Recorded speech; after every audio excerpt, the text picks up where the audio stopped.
การรู้เท่าทันจิตไม่ว่าจิตจะสุขจิตจะทุกข์จิตดีหรือจิตชั่วเราก็รู้ทันจิตยินดีจิตยินร้ายเราก็รู้ทันรู้เข้าไปเรื่อยๆจิตจะเป็นกลางตรงที่จิตเป็นกลางเรียกว่าสติมันรักษาจิตได้แล้วเรามาฟังพระธรรมเทศนาจากหลวงปู่เหรียญวราลาโภวัดอรัญญบรรพตจังหวัดหนองคายด้วยกันครับกับพระธรรมเทศนาเรื่องรักษาจิตด้วยสติ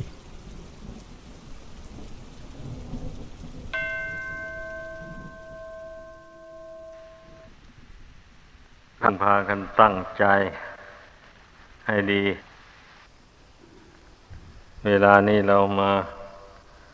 ประชุมกันก็เพื่อที่จะอบรมจิตตรงนี้แหละให้สงบระงับไม่ได้มีจิตจุดมุ่งหมายอย่างอื่นเมื่อเรามีจุดประสงค์อย่างนี้เราก็ต้องตั้งสติสำรวมใจลงให้ดีไม่มีใครจะรู้ความนึกความคิดของใครได้นอกจากพระพุทธเจ้าแล้วฉะนั้นทุกคนต้องรู้ความคิดตัวเองต้องรู้วาระจิตของตนว่ามันเป็นอยู่อย่างไรในปัจจุบันนี้เราต้องเพ่งดูหายใจเข้าก็รู้หายใจออกก็รู้นั่นแหละรู้จิตตัวเองตัวเองรู้ตัวเองไม่มีใครรู้ให้คิดอย่างนั้นก็แล้วกันตัวของเรานี่แหละรู้ตัวเราเองรู้ว่าจิตนี้เมื่อยังหลงอยู่ยังไม่รู้แจ้งมันก็ย่อมสำคัญผิดไปเป็นบางครั้งบางคราวสำคัญว่ามีตัวมีตนมีเรามีเขานี่แหละสำคัญมากทีเดียวอันความสำคัญนี่มันก็เกิดจากความไม่รู้แจ้งนั่นแหละความไม่รู้แจ้งนั่นนะเป็นเหตุให้เกิดความสำคัญผิดไปว่าร่างกายอันนี้เป็นตัวเป็นตนเป็นเราเป็นเขามันสำคัญจริงๆเงินข้อนี้นะให้พากันใส่ใจให้มาก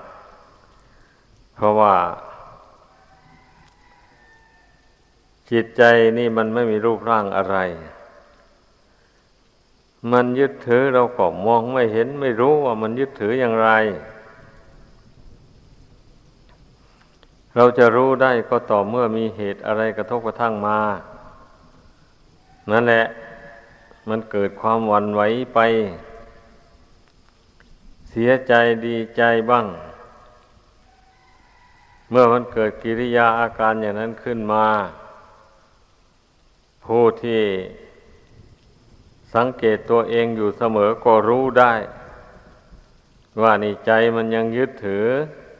ขันธ์ห้าอันนี้อยู่มันถึงได้หวั่นไหวไปตามเหตุต่างๆที่กระทบกระทั่งมาก็รู้ได้อย่างนี้แหละท่านผู้ที่ช่างสังเกตตัวเองเรื่อยไปอย่างนี้ถ้าหากว่าจิตมันปรงมันวางขันธ์ห้านี้ได้มากเข้าไปแต่ว่ามันก็ยังปรงวางได้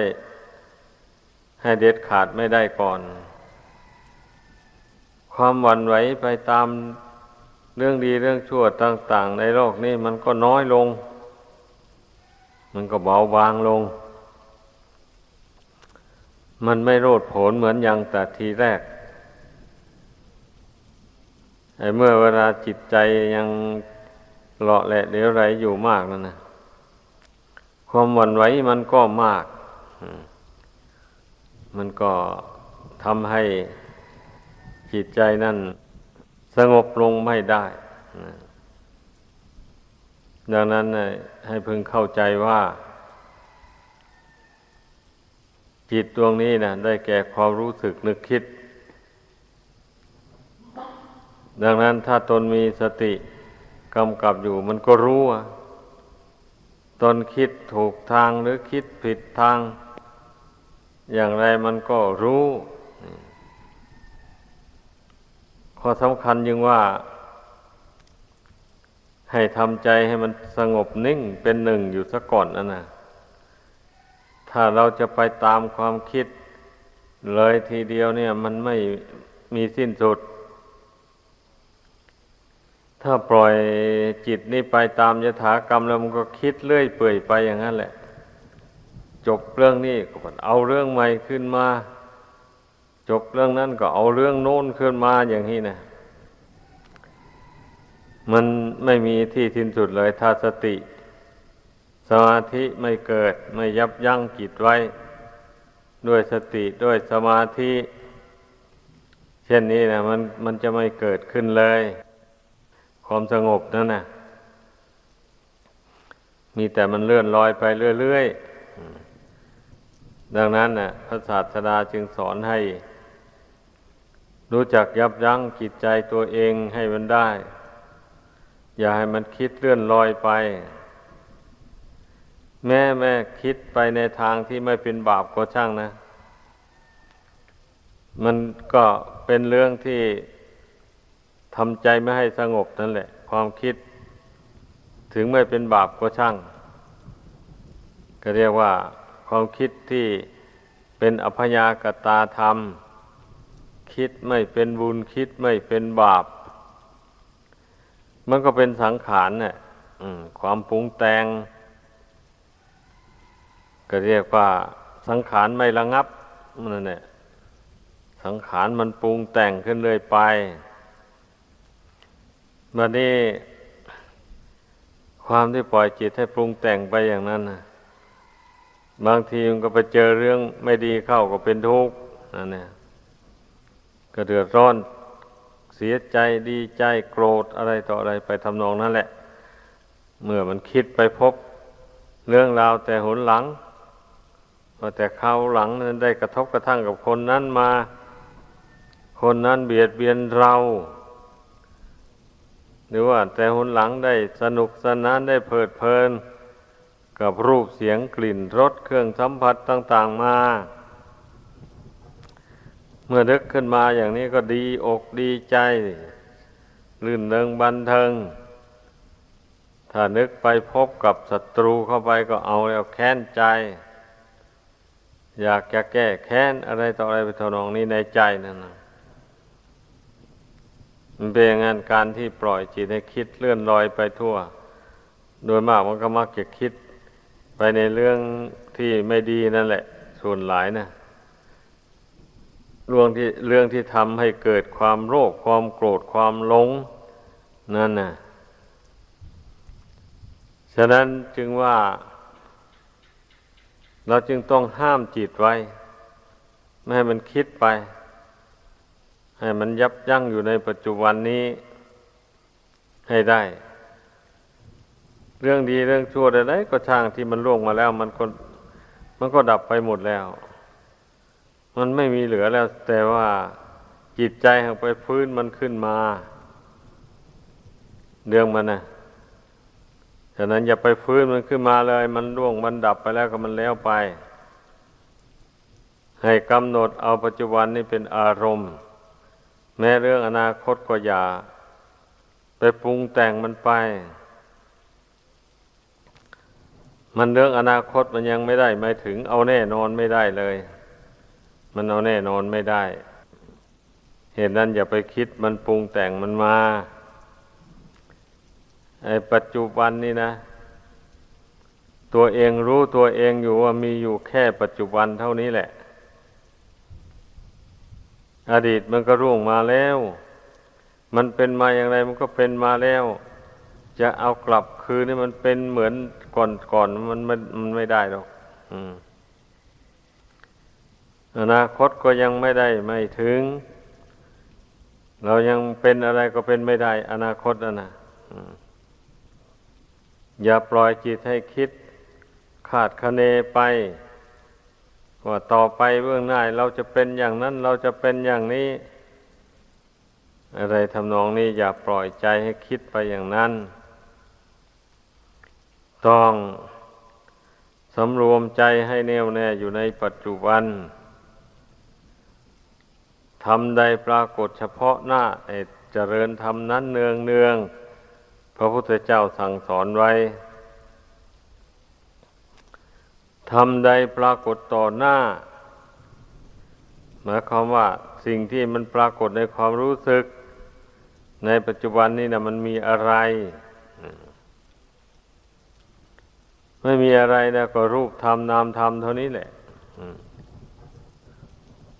ดังนั้นให้เพิ่งพิจารณารูปธรรมนามธรรมนี่เนืองๆพระศาสดาทรงสอนนะก็เพราะว่าจิตใจมันหลงมันก็มาหลงอันปัจจุบันเนี่ยก่อนนะหลงความเป็นอยู่ในปัจจุบันนี้แล้วมันจึงพุ่งไปในอดีตอนาคตมันเป็นอย่างนั้นเรื่องมันนะดังนั้นเราจึงต้องมาเพ่งดูนามกับนามธรรมกับรูปธรรมเลยอันเป็นปัจจุบันเนี่ยมันเป็นยังไงมันก็ไม่ยากอะไรเนี่ยถ้าเราทวนกระแสจิตเข้ามามันก็เห็นความไม่เที่ยงของร่างกายนี่ปรากฏในความรู้สึกอันนั้นแหละรู้สึกปวดหัวรู้สึกปวดท้องรู้สึกหนาวเป็นไข้รู้สึกปวดตาปวดหูอะไรต่ออะไรนี่นะความรู้สึกอันเนี้ยมันมีอยู่ในใจของคนเราเนี่ยเพราะมันได้สัมผัสกับสิ่งภายนอกกับร่างกายอันนี้อยู่เสมอเพราะเหตุนั้นนะท่านจึงสอนให้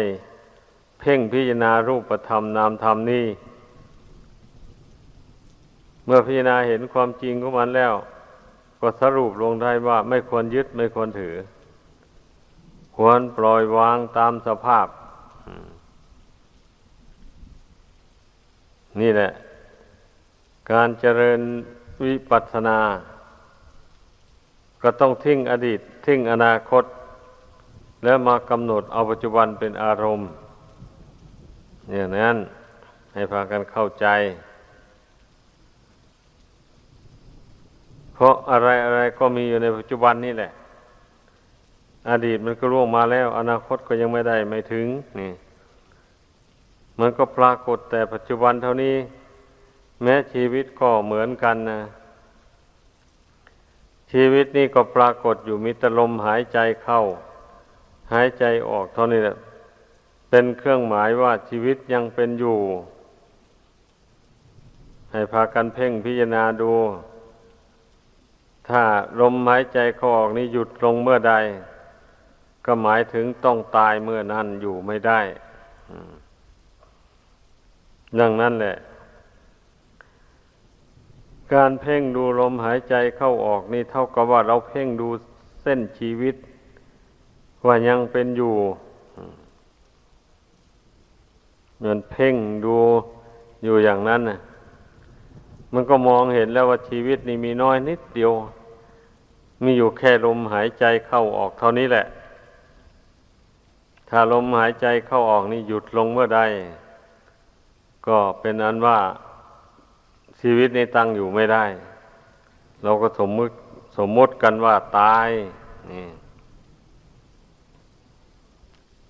ก็เมื่อมองเห็นอย่างนี้แล้วชีวิตนี่มีน้อยนิดเดียวตัณหาความทะยานอยากต่างๆมันก็น้อยลงผลที่จะได้รับนะปัจจุบันเนี่ยทำให้ความอยากความปรารถนามันน้อยลงไม่ทราบว่าจะปรารถนาไปนะอะไรนักหนาในเมื่อรูปกายอันเป็นที่อาศัยนี่มันไม่เที่ยงไม่ยั่งยืนอย่างนี้นะมันไม่อยู่ในบังคับบัญชาเลยนี่ไม่ทราบว่าจะห่วงมันอะไรนักหนาห่วงมันได้มันก็ไม่ยั่งยืนอยู่ได้ เพราะธรรมชาติเหล่านี้มันไม่ได้อยู่ใต้บังคับบัญชาของสิ่งใดของบุคคลผู้ใดมันเป็นไปตามกฎธรรมดาของมันเมื่อมีเกิดขึ้นมาเป็นเบื้องต้นแล้วมันก็แปรปรวนในท่ามกลางนั่นแหละแปรไปแปรไปในที่สุดถึงปัจฉิมวัยมันก็แตกดับทำลายลงมันตั้งอยู่ไม่ได้อันนี้ได้ชื่อว่าเป็นสิ่งที่ควรคิดควรพิจารณาให้รู้แจ้งเพราะมันเป็นเครื่องข้องอยู่ในวัฏฏะสงสารก็ให้สังเกตดูปัจจุบันนี้นะเราเกิดมาอาศัยเป็นรูปเป็นนามขึ้นมาอย่างนี้นะมันเป็นสุขสบายที่ไหนบ้างนั่นนะก็พิสูจน์ดูให้มันเห็นสิเมื่อพิสูจน์ดูให้ด้วยอำนาจแห่งปัญญาแล้วก็จะเห็นว่าไม่มีอะไรปกติสุขอยู่ได้เลยร่างกายอันเนี้ยมีแต่วิบัติแปรปรวนอยู่อย่างนั้นสมควรแล้วหรือที่เราจะมายึดเอาว่าเป็นของเราในเมื่อมันไม่อยู่ในบังคับบัญชาเลยมันจะเป็นอย่างไรมันก็เป็นไปเองของมันไอ้อย่างนี้นะมันเป็นไปเองของมันเองใครจะไปบังคับมันก็ไม่ได้ก็ต้องเพ่งพิจารณาดูความจริงของร่างกายอย่างนี้เสมอไปไม่ใช่ว่าเราเพ่งทีเดียวแล้วมันแล้วไปเลยมันก็ยังยึดยังถืออยู่นั่นแหละแต่ถ้าเราเพ่งมันพิจารณาความจริงของนามของรูปเหล่านี้อยู่เสมออย่างว่านั่นนะมันก็ตัดทอนตัณหาความทะยานอยากให้น้อยเบาบางลงไปเรื่อยๆมันก็ละความยึดความถือไปเรื่อยๆแต่มันละทีเดียวไม่ขาดเป็นอย่างนั้นเพราะฉะนั้นเนี่ยให้พึ่งพากันสันนิษฐานดูให้ดีเมื่อเราเพ่งเข้ามาภายในนี่มากำหนดรู้อยู่ภายในมันเห็นจริงๆเห็นความทุกข์ของร่างกายเห็นความไม่เที่ยงของร่างกายสังขารอันนี้แล้วก็เห็นใจที่มันยึดอารมณ์ต่างๆไว้มันก่อให้เกิดราคะโทสะโมหะขึ้นก็เพราะมันยึดอารมณ์ต่างๆไว้นี่แหละอารมณ์ที่น่ายินดีบ้างน่ายินร้ายบ้างนี่นะถ้าหากว่าจิตนี้ไม่ยึดถือเอาอารมณ์ใดๆไว้มีแต่จิตว่างๆอยู่เฉยๆมันไม่เกิดกิเลสตัณหาขึ้นได้เพราะมันไม่มีเชื้อนี่นะดังนั้นให้พึ่งทำจิตให้ว่างๆอยู่พร้อมด้วยสติสัมปชัญญะประคับประคองไว้เพ่งเพื่อความหลุดพ้นนะเพื่อความปล่อยความวางความสละคืนเราเพ่งไปอย่างนั้นเสมอ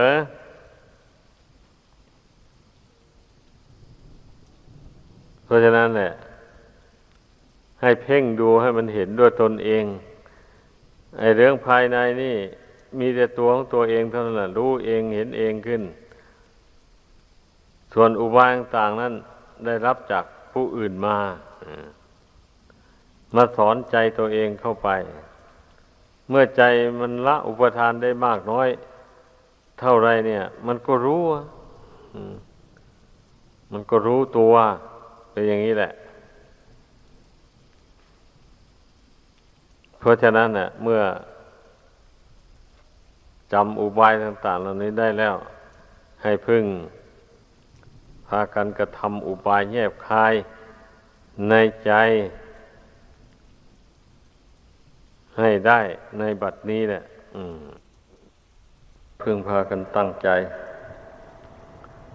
ไอ้เราทุกคนได้ชื่อว่า บวชมาอุทิศตนต่อพระพุทธเจ้าพระธรรมพระสงฆ์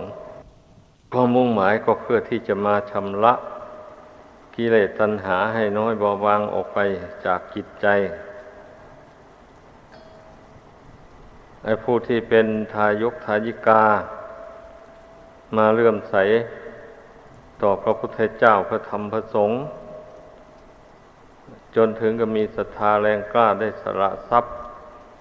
ออกมาสร้างวัดวาอารามให้เป็นหลักเป็นแหล่งเป็นสถานที่บำเพ็ญบุญกุศลความมุ่งหมายก็เพื่อที่จะให้ได้บุญได้กุศลเพื่อบรรเทากิเลสบาปธรรมให้น้อยเบาบางออกไปจากจิตใจความมุ่งหมายมีอย่างนี้สำหรับชาวพุทธทั้งหลายไม่ใช่มุ่งหมายอย่างอื่นฉะนั้นขอให้พากันรู้จักจุดมุ่งหมายของตนซึ่งมีต่อพระพุทธศาสนาการบำเพ็ญบุญกุศลทุกอย่างก็เพื่อกำจัดกิเลสตัณหาบาปธรรมนี่แหละออกไปจากจิตใจไม่ใช่บำเพ็ญบุญกุศลเพื่อให้ไปเกิดสวรรค์ให้เป็นเทวุตเทวดาให้เป็นจักรพรรดิราชให้เป็นพระราชามหากษัตริย์ครอบครองประเทศน้อยประเทศใหญ่อะไรต่ออะไรอย่างนั้นอันนั้นมันเป็นผลพลอยได้ต่างหากสำหรับท่านที่เป็นผู้เจริญรุ่งเรืองอย่างนั้นก็เพราะว่าท่านบำเพ็ญประพฤติปฏิบัติละความชั่วออกจากกายวาจาใจแล้วทำความดีให้สำเร็จเป็นประโยชน์ตนและผู้อื่นตามความสามารถของตนเมื่อผู้ใดทำความดีในขั้นใดผลแห่งความดีอันนั้นมันก็อำนวยให้มีความสุขความเจริญในขั้นนั้นถึงไม่ปรารถนามันก็เป็นไปได้ขอแต่ให้ลงมือทำความดีเข้าไปแล้วก็กีดกันความชั่วไม่ให้เกิดขึ้นในกายวาจาใจเพราะว่าดีกับชั่วเป็นคู่แข่งกันในโลกนี้เราจะทำแต่ความดีไปเรื่อยๆแล้วความชั่วเกิดขึ้นก็ทำชั่วไปไม่สกัดกั้นความชั่วอย่างนี้มันก็ได้รับผลทั้งสองอย่างความทุกข์อันเกิดจากการกระทำความชั่วมันก็มีความสุขอันเกิดจากการทำความดีก็มีแต่คนส่วนมากเท่าที่สังเกตดูแล้ว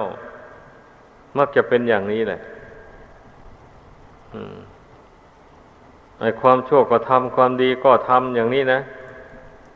อันนี้มันผิดจากจุดประสงค์ของพระพุทธศาสนาอันพระพุทธเจ้าทรงแนะนำสั่งสอนพุทธบริษัทนั้นก็ทรงสั่งสอนเพื่อให้ละความชั่วให้ทำความดีแล้วให้ฝึกฝนอบรมจิตใจของตนให้สะอาดปราศจากกิเลสบาปธรรมต่างๆนี่เป็นจุดประสงค์ของพระพุทธเจ้าที่สร้างบารมีมาในวัฏสงสารมากต่อมากและจนได้มาได้ตรัสรู้เป็นพระพุทธเจ้าขึ้นในโลกก็ทรงรู้แจ้งแล้วว่าบุคคลจะพ้นจากทุกข์ภายในสงสารอันนี้ได้ก็เพราะมารู้จักกรรมอันชั่วเมื่อรู้แล้วก็เพียรพยายามละกรรมอันชั่วอันจะพึงกระทำทางกายทางวาจาและทางใจให้หมดไปสิ้นไปพร้อมกับการกระทำความดีให้เจริญขึ้นแทนความชั่วเหล่านั้นนี่มันผู้ที่มีความเคารพนับถือในพระพุทธเจ้าจริงๆนะก็จะต้องพิจารณาให้เห็นความชั่ว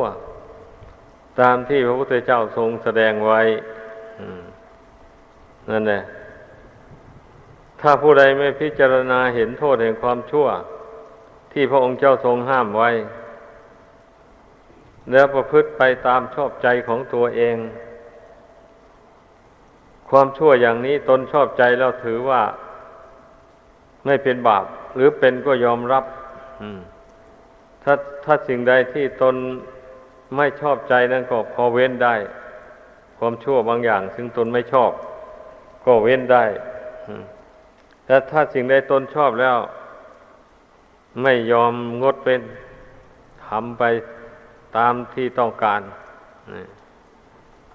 แล้วอย่างนี้นี่มันก็พ้นทุกข์ไปไม่ได้ง่ายๆเลยเพราะว่ากรรมชั่วเหล่านี้มันจะตามสนองให้เป็นทุกข์อยู่ในโลกสงสารอันนี้ไปเป็นทุกข์อยู่ในนรกอบายภูมินานแสนนานกว่าจะพ้นจากนรกมาได้พ้นจากนรกมาแล้วคนตกนรกอยู่นานนี่ใจก็เศร้าหมองขุ่นมัวก็ไม่มีสติปัญญาอะไรเลยนี่พอเกิดขึ้นมาแล้วก็ต้องบาปกรรมที่ทำนั่นน่ะมันค่อยลดลงทีละขั้นละขั้นนะไม่ใช่ว่าพ้นจากนรกแล้วพ้นบาปพ้นกรรมทั้งหมดไม่ใช่นะพ้นจากนรกนั่นมานรกขุมใหญ่มาแล้วบาปกรรมยังไม่หมดไปตกนรกขุมเล็กอีกนี่ว่าตามตำรานะพ้นจากนรกขุมเล็กอันนั้นมาแล้วบาปกรรมยังไม่หมดไปเกิดเป็นเปรตก่อนนั่นแหละเสวยวิบากกรรมความเป็นเปรตอันนั้นอยู่ไปกรรมนั้นมันบาปกรรมนั้นมันเบาบางลงพ้นจากเปรตนั่นแล้วบาปกรรมยังไม่สิ้นพอนำไปให้เกิดเป็นอสุรกายอสุรกายนี่ท่านสมเด็จมหาสมณเจ้าท่านบอกว่ามันอธิบายยากมัวไม่ทราบว่าจะหมายเอาสัตว์ประเภทใดเราก็ว่าตามหลักฐานว่าอสุรกายเสร็จแล้วก็แล้วกันแหละพ้นจากอสุรกายบาปกรรมยังไม่สิ้นก็ไปเกิดเป็นสัตว์เดรัจฉานเสวยทุกข์อยู่ในสัตว์เดรัจฉานนั่นไม่รู้ว่ากี่ชาติตายจากสัตว์เดรัจฉานบาปกรรมมันให้เกิดเป็นสัตว์เดรัจฉานมันหมดไปแต่ว่าบาปกรรมส่วนเหลือมันยังมีอยู่ติดตามให้ไปเกิดเป็นคนเมื่อเกิดเป็นคนบาปกรรมอันนั้นยังไม่หมดก็ไปตกแต่งอวัยวะร่างกายให้วิบัติไม่ครบถ้วนขาด้วนแขนด้วนบ้างตาบอดหูหนวกมาแต่กำเนิดบ้างอะไรหมู่นี้แหละอวัยวะร่างกายวิบัติส่วนใดส่วนหนึ่งไม่ครบถ้วนนั่นแหละเรียกว่าเศษของบาปมันยังไม่หมดมันเป็นอย่างนั้นทีนี้เสวยวิบากกรรมอันนั้นไปมาเมื่อวิบากกรรมนั้นมันหมดอายุลงบุญที่ทำมาแต่ก่อนนั่นก็นำมาตกแต่งให้เกิดเป็นคนขึ้นมามีอวัยวะร่างกายครบถ้วนบริบูรณ์ดีและจิตใจนั้นยังมืดมนอนทการอยู่ด้วยกิเลสตัณหาเพราะเหตุว่ามันนิสัยเก่าติดตามมานิสัยแต่ชาติเป็นมนุษย์แต่ก่อนๆโน้นใจบาปไม่กลัวต่อบาปอะไรอย่างนี้มันก็ติดตามมานะมันมาเกิดเป็นคนอีกในชาตินี้มันก็เกิดเป็นคนใจดำอำมหิตไม่ละอายต่อบาปไม่กลัวบาปอะไรทำนองนั้นน่ะแม้ว่าจะได้คบกับนักปราชญ์บัณฑิตท่านจะแนะนำสั่งสอนอย่างไรจิตใจมันก็ไม่ลงมันก็ยังทำความดีไม่ได้เต็มที่อย่างนี้แต่ยังว่าชีวิตความเป็นมาของคนเราน่ะแต่ผู้ใดได้คบนักปราชญ์บัณฑิตก็ยังชั่วหน่อยยังชั่ว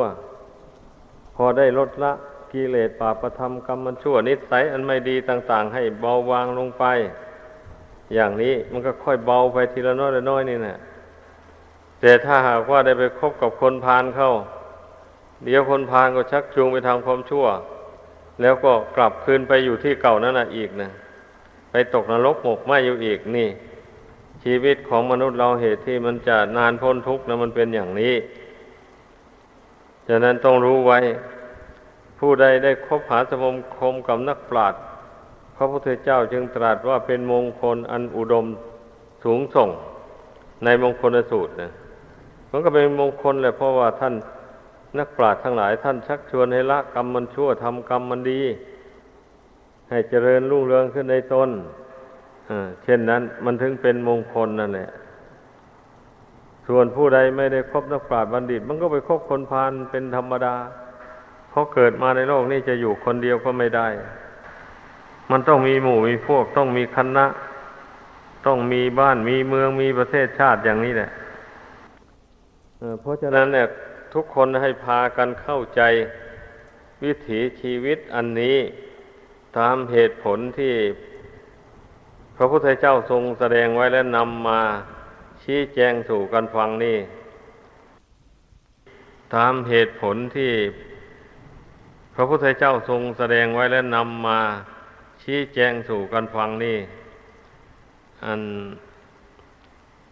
เมื่อผู้ใดเข้าใจอย่างว่านี้แล้วก็จะลงความเห็นเอาว่าคนเรานี่มันต้องละกรรมมันชั่วออกจากกายวาจาใจให้หมดพยายามทำแต่กรรมอันดีแล้วพยายามควบคุมรักษาจิตใจอันนี้ให้ตั้งมั่นอยู่ในกุศลคุณงามความดีเมื่อตนได้ทำความดีให้เกิดให้มีขึ้นแล้วก็ต้องตามรักษาอย่าให้ใจมันเหินห่างจากกุศลคุณงามความดีที่ตนทำมานี่สำคัญนะตรงนี้แหละส่วนมากคนเราทำบุญก็ทำความดีทำมาแล้วเวลามีเหตุร้ายมาถึงเข้าใจบุญหายไปแล้วใจบาปเกิดขึ้นมาแทนเช่นเกิดโมโหโทโสอะไรขึ้นมาหรือว่าเกิดความโลภอยากได้สมบัติผู้อื่นเป็นของตนขึ้นมาแล้วก็ไปวางแผนหลอกลวงช่อโกงเอาของคนอื่นเป็นของตนไปทำชั่วไปแบบนี้นะในขณะนั้นนะไอ้ความดีที่ทำมาเหล่านั้นมันไม่ทราบไปตั้งอยู่ที่ไหนมาก็ใจดวงเดียวนี่จะเป็นผู้รับเอาไว้ซึ่งบุญและบาปเมื่อใจน้อมไปทางบาปแล้วมันก็ทิ้งบุญนะมันก็เป็นอย่างนั้นนะบุญก็ไม่มีที่ตั้งนะแบบนี้นะเมื่อใจน้อมไปทางบุญกุศลมันก็ทิ้งบาปก็ระงับไปก็มันเป็นอยู่อย่างนี้ใจของคนเรานะเพราะฉะนั้นเนี่ยให้พึ่งพากันรักษาจิตใจอันนี้ด้วยสติสัมปชัญญะคอยระมัดระวังควบคุมอยู่เสมอตั้งขันติความอดทนเป็นฐานที่ตั้งของจิตไว้ไอ้สมาธิมันจะตั้งอยู่ได้ก็อาศัยความอดทนนั่นแหละให้เข้าใจถ้าใครขาดความอดทนแล้วสมาธิก็ตั้งไม่ได้เลยอดทนต่อหนาวต่อร้อนอดทนต่อคำด่าว่าเสียดสีอดทนต่อทุกขเวทนาที่เกิดจากโรคภัยไข้เจ็บเบียดเบียน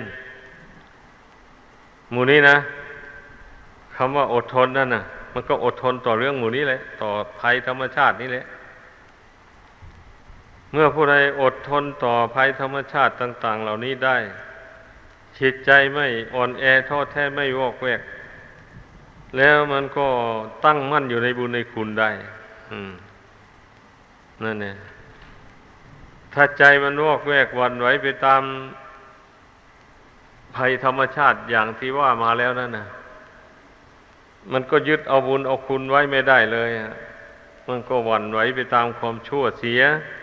แล้วก็ทำชั่วเพิ่มเติมขึ้นไว้ไอ้ความดีที่ทำมานั้นไม่มีที่ตั้งอยู่มันก็ดับไปเท่านั้นเองมันก็หายไปมันเป็นอย่างนั้นให้พากันเข้าใจถ้าไม่เป็นอย่างว่านี่พระพุทธเจ้าไม่ได้สอนให้พุทธบริษัทละความชั่วทำความดีนะไม่ได้สอนให้ฝึกจิตใจถ้าทำความดีให้เกิดขึ้นมาแล้วแต่ไม่ฝึกจิตใจไม่สำรวมใจตกไปทางบาปอกุศลบุญกุศลความดีที่ทำมันก็เสื่อมนี่นะพูดกันง่ายๆเป็นอย่างนั้นเพราะฉะนั้นเมื่อเราทำความดีมีศรัทธาเชื่อมั่นในบุญในกุศลแล้วก็รักษาจิตใจของตนนี้ไว้ให้มันมั่นคง ให้มันตั้งมั่นอยู่ในเมตตากรุณาให้มันตั้งมั่นอยู่ในปัญญาวิปัสสนาญาณมองเห็นสังขารทั้งหลายที่เป็นกุศลเป็นอกุศลทั้งมวลเหล่านั้นเกิดขึ้นแล้วแปรปรวนแตกดับไปไม่มีอะไรเป็นของยั่งยืนถ้าสังขารที่เป็นบุญกุศลก็ไม่เที่ยงเกิดขึ้นแล้วก็ดับไปอย่างนี้แล้วจะเอาบุญที่ไหนมาเป็นที่พึ่งอยู่ได้บางคนก็อาจจะว่าอย่างนั้นนะก็อย่างที่เคยพูดให้ฟังมาแล้วรากเหง้าของบุญกุศลมันมีอยู่เหมือนอย่างต้นไม้นี่แหละเมื่อรากเหง้ามันมีอยู่เนี่ยแม้ตัดก้านลานกิ่งมันลงไปมันก็ไม่ตายมันก็แตกแขนงขึ้นมาอีกเพราะว่ารากมันยังดูดอาหารไปเลี้ยงลำต้นได้อยู่นี่เป็นอย่างนั้นที่ว่าสังขารที่เป็นบุญกุศลเกิดขึ้นแล้วก็ดับไปอันนี้หมายถึงความคิดที่คิดเป็นบุญเป็นกุศลขึ้นมาแล้วมันก็ดับไปแต่ความรู้สึกในใจนั่นน่ะความรู้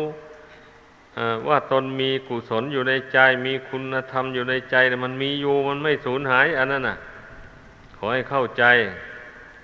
ความรู้ที่ว่าไม่โลภไม่อยากได้ของใครความรู้ที่ว่าเรายินดีในการบริจาคอยู่เสมออันนี้มันไม่หายไปไหนอันนี้นะมันฝังอยู่ในจิตใจนั้น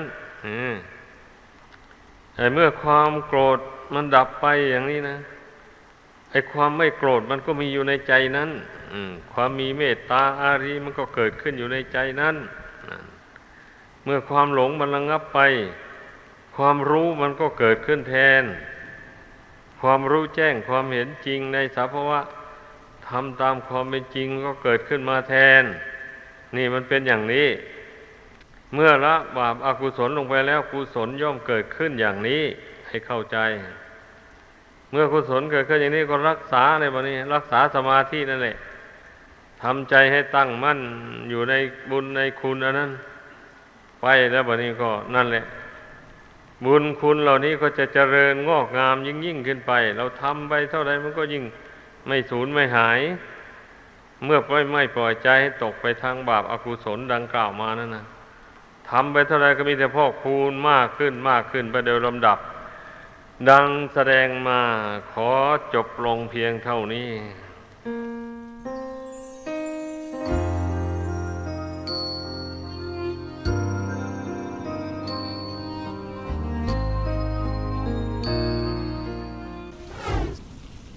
วัตถุประสงค์ของการฝึกจิตก็เพื่อที่จะให้เรารู้ตัวเองการที่จะรู้ตัวเองนั้นต้องสังเกตเวลาที่มีสิ่งมากระทบใจว่าใจเราจะหวั่นไหวไปตามนั้นหรือเปล่าการเจริญวิปัสสนานั้นให้เราทิ้งอดีตและตัดอนาคตออกไปเพราะว่าอดีตมันได้ล่วงมาแล้วอนาคตยังมาไม่ถึงให้ยึดถืออยู่กับปัจจุบันเรื่องของกายและเรื่องภายในใจของเรามีแต่ตัวเราเท่านั้นที่รู้เราจะต้องหมั่นพิจารณาความจริงของร่างกายบ่อยๆมีสติทำใจให้สงบอย่าปล่อยจิตให้ลอยไปตามยถากรรมจุดมุ่งหมายของเราในทางพระพุทธศาสนาก็คือการบำเพ็ญบุญกุศลเพื่อละกิเลสออกจากใจพระพุทธเจ้าทรงสอน